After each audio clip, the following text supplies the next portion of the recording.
اب آ جائیے قبلے کے احکام. قبلے کے احکام میں تفصیلات میں نہیں گیا ہوں. کیوں نہیں گیا ہوں؟ ایگزیکٹلی میں نے کہا نا کہ ساری کی ساری باتیں میں نہیں رکھ رہا ہوں. تو طہارت جو باطنی ہے وضو اور غسل وہ بھی مقدمات نماز میں شامل ہے. اس کو ہم نہیں لے رہے بالکل بھی، اس لیے کہ وہ طہارت کا ٹاپک ہے اور طہارت کے ٹاپک کو آپ وضو غسل میں کر لیتے ہیں. تو نماز کے حوالے سے جو اسپیسیفک چیزیں ہیں وہ ہے قبلہ، نماز سے بدن کا ڈھانپنا، اور نماز پڑھنے کی جگہ وضو وغیرہ وضو میں آپ نے کر لینا ہے. یعنی طہارت کے بغیر، طہارت باطنی کے بغیر جسے وضو غسل یا تیمم کے ذریعے حاصل کیا جاتا ہے، اٹ شوڈ بی دیئر. اس کے بغیر نماز نہیں بن سکتی، چاہے واجب نماز ہو چاہے مستحب نماز ہو. قبلے کے احکام میں تفصیلات میں بالکل بھی نہیں گیا ہوں، اس لیے کہ ہمارے دور میں جس شہری زندگی میں ہم زندگی گزارتے ہیں تو یہاں پر قبلے کا پرابلم ہمیں نہیں ہے. یعنی ایک زمانے میں یوں سمجھ لیجئے کہ اہل علم کا جو اہم ترین کام ہوتا تھا وہ ہوتا تھا قبلے کو پہچاننا. کوئی طریقہ ہی نہیں تھا، کمپس ومپس کچھ بھی نہیں تھا. تو باقاعدہ علم ہیئت پڑھنا پڑتا تھا، اور اس کے اعتبار سے ماہرین ہوتے تھے، ان کو بلایا جاتا تھا.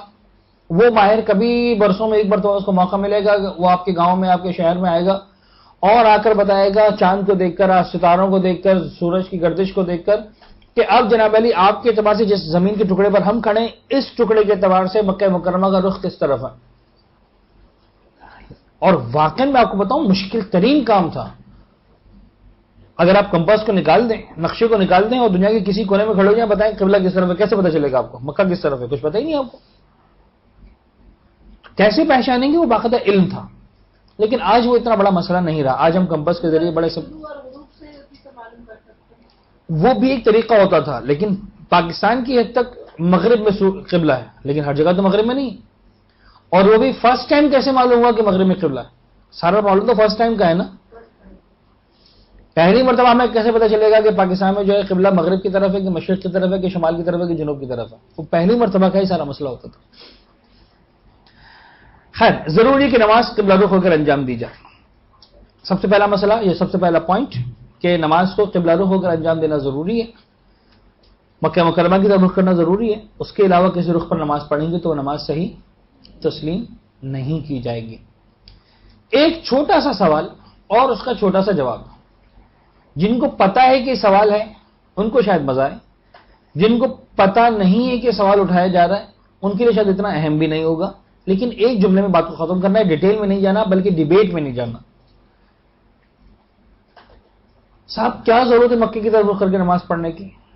اینما تولوا فثم وجہ اللہ، جہاں رخ کرو وہاں خدا ہے. یہ میں آپ کو بتاؤں باقاعدہ ایک ڈیبیٹ ہوئی میری ایک بڑے زبردست طریقے سے.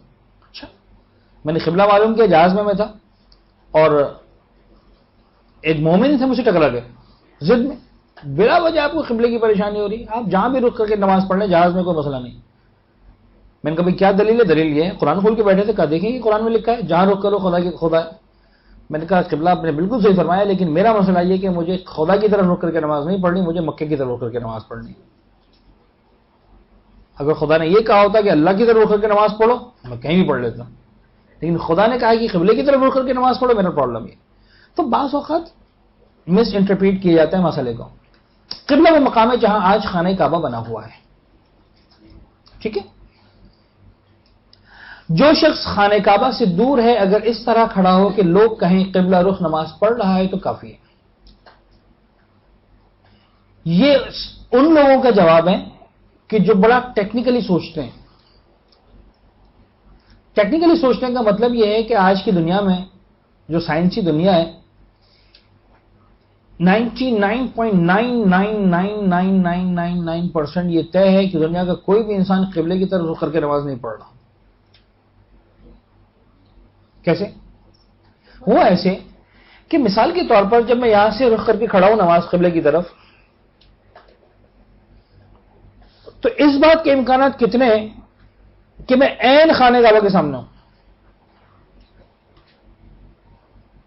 یعنی میں سمجھانا ہی چاہ رہا ہوں کہ جتنا ڈسٹینس ہے ہمارا خانہ کعبہ سے،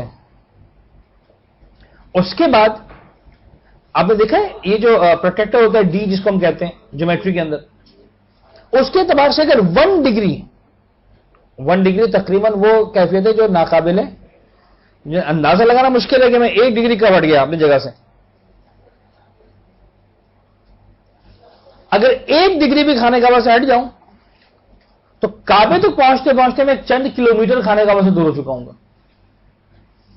سمجھ میں آ رہی بات؟ جتنا ڈسٹینس ہے میرا خانہ کعبہ کا یہاں سے، یعنی کعبہ چند کلومیٹر ادھر ہوگا. سمجھ میں آ رہی بات؟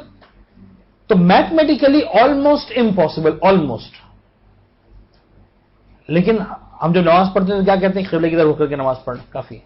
بس یہ وہی مسئلہ ہے کہ ایگزیکٹلی یہ طے کرنا کہ ہم خانہ کعبہ کی طرف ہو کر کے کھڑے وہ پاسبل نہیں ہے. لہٰذا جو شخص خانہ کعبہ سے دور ہے، مثلا کراچی میں، اگر اس طرح کھڑا ہو کہ لوگ کہیں قبلہ رخ نماز پڑھ رہا، کافی. خانہ کعبہ کی اپنی چوڑائی کتنی ہے؟ مثال کے طور پر 1 سائڈڈ 4 دیواروں میں سے ایک دیوار کتنی ہے؟ فرض کریں جناب علی کی 10 میٹر کی ہے، اس سے زیادہ تو نہیں ہے نا. 10 metre by 10 metre by 10 metre فرض کر لیں اتنی، فرض کر لیں.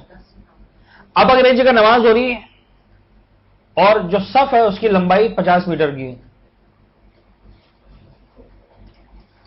تو اس میں سے 10 میٹر لوگ ہی وہ ہیں نا جو خانہ کعبہ کی طرف ہے، باقی 40 تو ویسے ہی فارغ ہیں، ہے کہ نہیں؟ اور پورے کراچی میں ایک ہی رخ پہ نماز ہو رہی، کراچی کے اس کونے پہ کھڑے رہنے والا بھی یوں نماز پڑھ رہا ہے، اس کونے والا بھی نماز پڑھ رہا ہے، جبکہ کراچی کا اپنا فاصلہ چند کلومیٹر کا. اور سمجھ میں کیا کہنا چاہ رہا تھا؟ وہ یہ تھا. لیکن بہرحال جو بھی نماز پڑھ رہا ہے کراچی کے اس کونے پر بھی مسجد میں کھڑا ہے، چاہے اس کونے پر مسجد میں کھڑا ہے، لوگ کیا کہیں گے؟ قبلہ رخ نماز پڑھ رہا ہے، کافی. ٹھیک ہے، معیار یہ ہے. جو شخص خانہ کعبہ سے دور ہے اگر اس طرح کھڑا ہو کہ لوگ کہیں قبلہ رخ نماز پڑھ رہا ہے تو کافی ہے. یہی حکم قبلہ رخ ہو کر انجام دیے جانے والے دوسرے کاموں، مثلا حیوانات کو ذبح کرنے کا بھی ہے. یعنی خانہ کعبہ کی طرف رخ کرنا صرف نماز کے دوران ضروری نہیں ہے بلکہ اور مقامات پر بھی ضروری ہے. مثلا جانور کو ذبح کرتے وقت جانور کا قبلہ رخ ہونا ضروری ہے. اور کون سے موقع پر قبلے کا مسئلہ آتا ہے؟ کس کے وقت؟ عالم نظام ہے. جو شخص احتضار کے عالم میں ہو اس کو لٹانا ہے اس طرح سے کہ اس کے پیر تلوے کی طرف ہوں، قبلہ رخ ہو. ایگزیکٹلی وہ بھی یہی ہوگا کہ پیروں کے تلوے قبلے کی طرف ہوں. میت کو لٹانا ہے قبر کے اندر قبلہ رخ ہے، وغیرہ وغیرہ سب چیزیں. مستحب نماز کو بڑا اہم مسئلہ، اس سے غور کیجیے گا اور سمجھنے کی کوشش کیجیے گا. زمین پر استقرار کی حالت میں قبلہ رخ ہو کر پڑھنا ضروری ہے. یعنی جس مقام پر آپ ٹھہرے ہوئے ہیں، ایک جگہ رکے ہوئے ہیں، جیسے گھر میں اپنے آپ اس وقت سفر نہیں کر رہے ہیں، ایک جگہ سے دوسری جگہ نہیں جا رہے ہیں. جیسے گھر سے کالج جا رہا ہے انسان، گھر سے آفس جا رہا ہے، مارکیٹ میں جا رہا ہے، کراچی سے نکل کر حیدرآباد جا رہا ہے، وغیرہ وغیرہ. گھر میں ہی چاہے وہ ایک کمرے سے دوسرے کمرے میں جا رہا ہے، کچن سے ڈرائنگ روم میں جا رہا ہے، لیکن ہے گھر میں، ایک جگہ پڑاؤ ڈالا ہوا، ایک جگہ ٹھہرا انسان. تو جہاں پر انسان نے جو ٹھہرا ہوا ہو کسی مقام پر بھی، چاہے گھر ہو چاہے آفس ہو چاہے کہیں پر بھی، تو وہاں پر قبلہ رخ ہو کر نماز پڑھنا ضروری ہے، مستحب نماز بھی ہو تو.